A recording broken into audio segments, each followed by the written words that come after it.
ห่างหายจากการลงคลิปจากการมานาไปหลายมือบ่ได้มานาประมาณ11-12มื้อทุกคนเอ้ยคิดฮอดไห้คิดฮอดนาคิดฮอดป่าหน่อไม้จ้อยจ้อยน้องมาเพิ่นก็แล่นมารับเพิ่นก็ดีใจหลายเฮ็ดผู้เจ้ามาเนาะอยู่นาจะมี3โตทุกคนอยู่เฮือนจะมีต่างหากอีกเนาะมาเฮือนมานาก็แยกกันก่อนสิเข้าป่าหน่อไม้มื้อนี้ก็พาเบิ่ง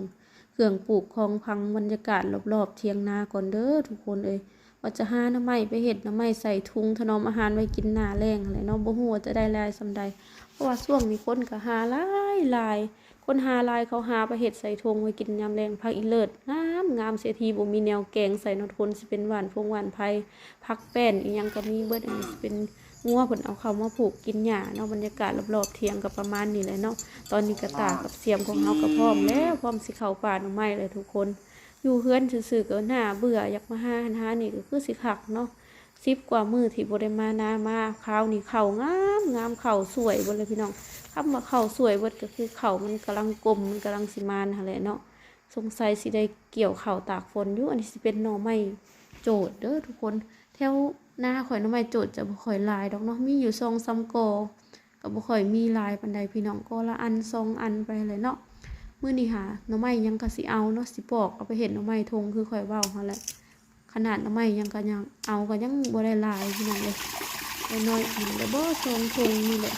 ตัวเฮาจะเอาไปต้มมันถ้าได้หน่อไม้หลงไม่ไหลหยังเนาะไว้แกงมื้อใหม่พร้อมมื้ออื่นแบบนี้หั่นน่ะแต่มื้อนี้เมื่อแต่หน้าค่ำก็คือสิบ่ได้แกงอันนี้คือโตแมงว่างทุกคนที่ว่ามันเจาะเป็นดวงแมงกะพรุนอันนี้เป็นหน่อไม้ลายกับสีสันๆนี่เด้อทุกคนลืมเอาคาตั้งกล้องมานำซับหน่อไม้มือเดียวเนาะบางทีก็บ่ได้ถ่ายทุกคนเบิ่งเลยเพราะว่ามันบ่มีคนถ่ายให้ต้องซับเองเนาะ นี่ทุกคนตอนนี้ก็พ่อแมงกะรุนตัวใหญ่อันนี้คือเอิ้นแมงกะรุนคือกันกับดวงมะพร้าวเลยทุกคนที่มันอยู่ในหน่อไม้